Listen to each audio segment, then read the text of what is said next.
ahead. Okay.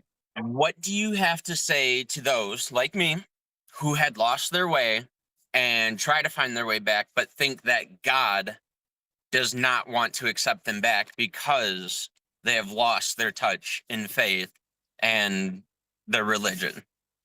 Yeah, so that's it's pretty simple when we look at the scriptures. When we look into Matthew, Mark, and Luke, you see that there's the parable of the lost sheep, the one that left the 99, and the shepherd goes back and finds that one.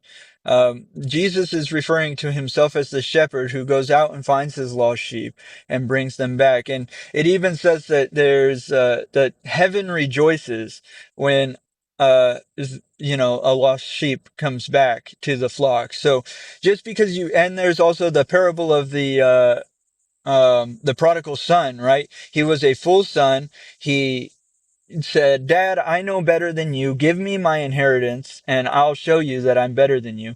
And so he leaves his father, wastes all of his inheritance, loses it all. He ends up being in the slums with the pigs and feeding pigs. And he comes to the realization that I'm going to go back to my father, even if I have to work as a slave. It's better than this life.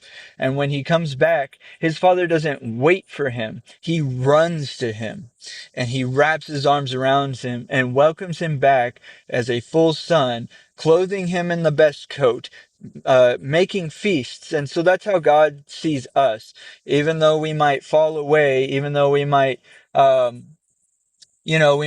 turn away from him. He's always waiting there with his arms open, waiting for you to come back. He's not just waiting to kick you off the side of the edge. You're like, oh, you dummy, like you messed up. Now get out of here. No, he wants you to come back. He wants us to repent and come back to him.